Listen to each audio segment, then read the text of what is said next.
pada hari ini Ibu ingin Mbak Erna untuk memimpin doa terlebih dahulu. Oke teman-teman, sebelum mulai pembelajaran, doa mulai. Bismillahirrahmanirrahim. Raditu billahi rabba wa bil islami dina wa bi Muhammadin nabiyya wa rasulah. Rabbi zidni ilma warzuqni fahma. Amin. Untuk meningkatkan rasa nasionalisme kita, ayo kita berdiri menyanyikan lagu dari Sabang sampai Merauke. Anak-anak semua harus berdiri. Dari Sabang sampai Merauke berjajar pulau-pulau, sambungan nyambung menjadi satu, itulah Indonesia. Indonesia tanah airku, aku berjanji padamu, menjunjung tanah airku Indonesia. Terima kasih anak-anak. Dari Sabang sampai Merauke berjajar pulau-pulau, sambungan nyambung menjadi satu, itulah Indonesia. Indonesia tanah airku, aku berjanji padamu, menjunjung tanah airku Indonesia. Terima kasih. Lihat di sini masih kurang semangat. Ada yang tahu tepuk semangat? Tidak. Tahu. Ayo anak-anak tepuk semangat terlebih dahulu sebelum mulai belajar. Tepuk semangat. Semangat. Ada yang tahu kemarin kita belajar tentang apa? Nah, pada hari ini kita akan belajar tentang Indonesia kaya alamnya atau sumber daya alam. Ada yang tahu tidak apa itu sumber daya alam? Sumber daya alam. Belum ya anak-anak. Kalian yang kita capai yaitu yang pertama adalah melalui kegiatan tanya jawab peserta didik dapat memahami konsep sumber daya alam dengan tepat. Yang kedua, melalui kegiatan diskusi peserta didik dapat menganalisis jenis-jenis sumber daya alam dan pemanfaatannya dalam kehidupan sehari-hari dengan benar. Yang ketiga, dan peserta didik mampu mempresentasikan hasil diskusi dengan percaya diri. Sebelum itu, kalian perhatikan di depan. Ini adalah gambar pemandangan alam. Ada yang tahu ini ada apa saja? Matahari. Kemudian ada Pohon. terus ada angin, ada tanah. Nah, di sini merupakan komponen-komponen dari sumber daya alam itu sendiri. Nah, ada yang tahu cara melestarikan sumber daya alam? Tidak menebang pohon. Benar. Terus ada yang tahu lagi? Tidak membuang sampah sembarangan. Nah, kemudian ada reboisasi dan diseminasi.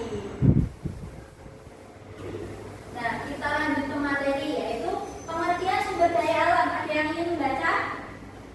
Saya. Ya, Mbak Afifah. Sumber membaca. Sumber daya alam merupakan segala sesuatu yang berasal dari alam, baik yang dari tanah, air, dan udara, yang dapat digunakan untuk memenuhi kebutuhan hidup manusia sehari-hari. Kemudian ada jenis sumber daya alam. Yang pertama berdasarkan asalnya dibagi menjadi sumber daya alam hayati dan sumber daya alam non hayati. Di depan ada contoh-contoh dari sumber daya alam hayati, yaitu ada hewan, terus tumbuhan, kemudian ada minyak bumi, ada nikel dan gas alam. Kemudian ada sumber daya alam non hayati, ada sinar matahari, angin, air, dan tanah. Ada yang tahu tidak kalau sumber daya alam digunakan secara terus-menerus, maka sumber daya alam itu akan habis. Ya benar. Kemudian ada jenis sumber daya alam yang dibagi berdasarkan ketersediaan di alam. Yang pertama ada sumber daya alam yang dapat diperbaharui dan yang kedua ada sumber daya alam yang tidak dapat diperbaharui. Yang pertama ada hasil dari perkebunan, ada tebu, kopi, dan teh. Kemudian ada hasil dari pertanian, padi, tembakau, dan jagung. Kemudian ada hasil dari perikanan, yaitu ikan jahir, ikan lele, dan udang. Di sini juga ada contoh dari sumber daya alam yang tidak dapat diperbaharui, yaitu ada bensin, oli, kemudian solar, ada mineral logam yaitu emas, nikel dan batu bara, kemudian ada aspal, batu kapur dan bintang. Nah, pemanfaatan sumber daya alam, ada yang ingin membaca? Boleh nggak pesan? Pemanfaatan sumber daya alam, bahan pangan, bagian tumbuhan dan hewan dapat diolah sebagai bahan makanan. Nah, benar. Nah, ini kan di bagian tumbuhan ya, ada wortel, ada sayur, kemudian ada bagian hewan yaitu telur, ada daging yang digunakan sebagai bahan pangan yang dibahas sehari-hari. Kemudian yang baca ini saya Bu, boleh Mbak Arina. Pemanfaatan sumber daya alam, bahan sandang, kapas untuk kain katun, bulu domba untuk jual, kelompok urat sutra untuk kain sutra, dan kulit sapi untuk jari kulit. Ya benar. Pemanfaatan dari pohon kapas digunakan sebagai kain katun, kemudian bulu domba dan bulu dari hewan bisa digunakan sebagai wol, kemudian kepompong digunakan sebagai kain sutra, dan kulit sapi bisa digunakan sebagai helai kulit. Kemudian ada pemanfaatan sumber daya alam yaitu peralatan rumah tangga, bisa kita lihat di sekitar kita yaitu ada lemari, pintu, meja dan kursi. Kemudian ada pemanfaatan sebagai bahan bangunan. Ada yang ingin membaca? Ayo Bu, boleh Mbak Fajar. Pemanfaatan sumber daya alam bahan bangunan. Sumber daya seperti tanah liat dan bebatuan diolah menjadi bahan bangunan. Contohnya semen, bening dan batu bara. Bahan tambang seperti besi digunakan sebagai rangka utama bangunan. Aluminium dan kayu digunakan sebagai kusen dan kerangka atap. Nah, benar. Kemudian ada pemanfaatan sumber daya alam yang digunakan sebagai tempat wisata yaitu ada sungai, kemudian ada pantai dan ada pegunungan. Kemudian ada pemanfaatan sumber daya alam sebagai energi pembangkit listrik. Yang pertama ada PLTA atau pembangkit listrik tenaga air, ada pembangkit listrik tenaga angin dan ada panen surya. Kemudian ada pemanfaatan sumber daya alam sebagai bahan bakar. Nah, minyak bumi ini dapat diolah menjadi bahan bakar. Contohnya pada bensin, solar, kemudian aftur yaitu bahan bakar untuk pesawat. Nah, beberapa jenis tumbuhan juga dapat diolah menjadi bioetanol dan biodiesel. Kemudian ada pelestarian sumber daya alam. Ada yang ingin membaca? Ayo Bu, Boleh nggak kita? pelestarian sumber daya alam ada dua, yaitu memperbanyak sumber daya alam. Hewan dan tumbuhan yang digunakan sebagai bahan makan dapat diperbanyak dengan cara peternakan, perikanan dan perkebunan. Lalu konservasi in situ dan ex situ, yaitu pelestarian hewan dan tumbuhan yang langka atau baru punah dapat dilakukan dengan cara konservasi atau obat taman nasional, cagar alam dan pengaman satwa. Nah, benar. Kemudian ada pelestarian sumber daya alam yaitu tebang pilih dan reboisasi. Nah, tebang pilih yaitu mudah ditebang dengan sistem tebang pilih kemudian ditanami kembali. Kemudian ada remediasi yaitu tanah bekas pertambangan yang digunakan atau dipulihkan kembali agar bisa dimanfaatkan lagi. Kemudian ada cara bijak menggunakan sumber daya alam. Yang pertama ada hemat sumber daya alam yaitu menggunakan dengan cukup tidak berlebihan. Kemudian ada pengelolaan sampah yaitu memelihara lingkungan agar tidak tercemar dengan tidak membuang sampah sembarangan, mendaur ulang sampah dan mengurangi produksi sampah. Kemudian ada melestarikan alam yaitu sumber daya alam yang disediakan Tuhan untuk kita harus kita syukuri, salah satunya bersyukur dengan menjaga dan melestarikan alam. Kemudian ibu punya media konkret yaitu pilih sumber daya alam. Di sini berisi tentang materi sumber daya alam yang telah kalian pelajari yaitu segala sesuatu yang berasal dari alam baik yang ada di tanah, air dan udara yang dapat digunakan untuk memenuhi kebutuhan hidup manusia sehari-hari. Kemudian di sini ada kolom jenis sumber daya alam yang dapat diperbaharui dan tidak dapat diperbaharui. Dan ada juga kolom pelestarian sumber daya alam. Ibu minta perwakilan dua anak kemudian ke depan, kemudian mengisi games yang di depan. Ada yang ingin maju? Saya Bu. Boleh nggak? Ini menentukan jenis sumber daya alam, kemudian menentukan cara dampak pengambilan dari sumber daya alam. Di kolom dimasukkan benar atau salah. Salah.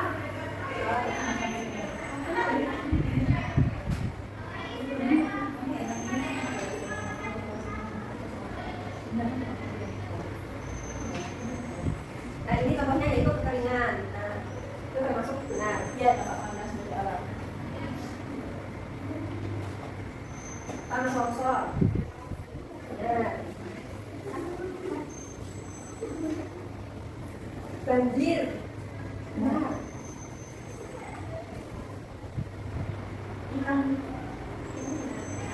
Tentang populasi hewan. Benar.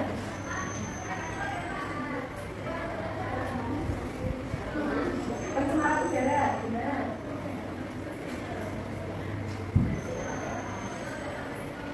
Tanah subur. Salah.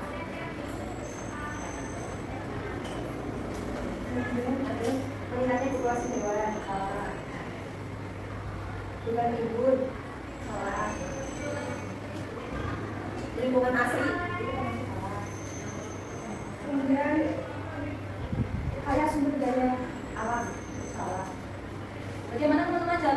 yang benar, ada yang salah? Benar semua. Bu. Yeay. Untuk Mbak Fasa bisa silakan. Iya. Yang pertama itu ada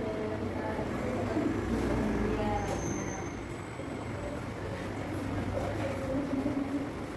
yang kedua itu ada hewan.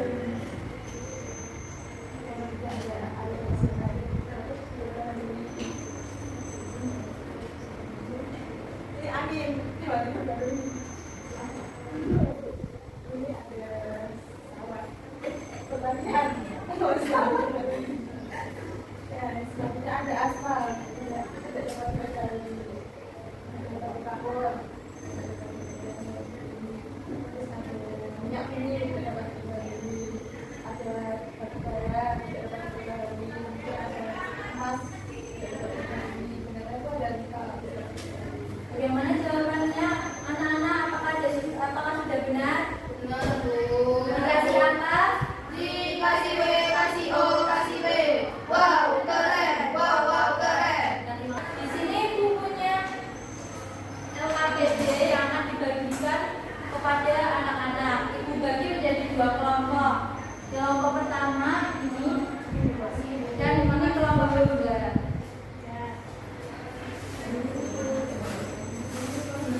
Petunjuk pengerjaannya yaitu yang pertama ada nama, diisikan nama kalian ya, kemudian ada kelas. Nah, untuk perintahnya yaitu ini kan ada ada jenis sumber daya alam. Nah, kemudian kalian ini menentukan sumber daya alam ini digunakan untuk apa dan bagaimana cara menjaganya.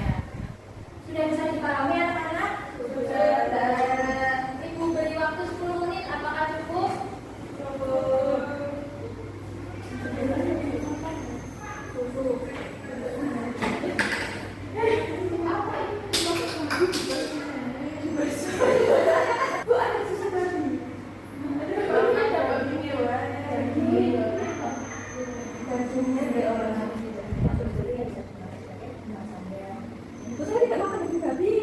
Hanya dimanfaatkan yang lain.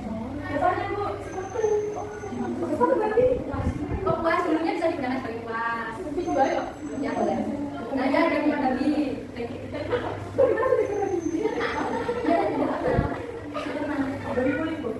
itu kalau muslim ya. Yang kita sering makan itu dulu. Ya bu, bakso babi ya. Yang itu berapa?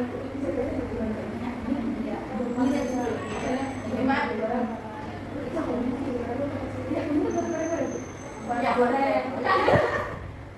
Wih, baik banget. Oh, Ya kan? iya, punya kuningan.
Sebelum kita mempresentasikan LKPD, Ibu ada SDG terlebih dahulu. Anak-anak dimohon berdiri ya.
Berdoa selesai, Ibu cukupkan. Mohon maaf apabila ada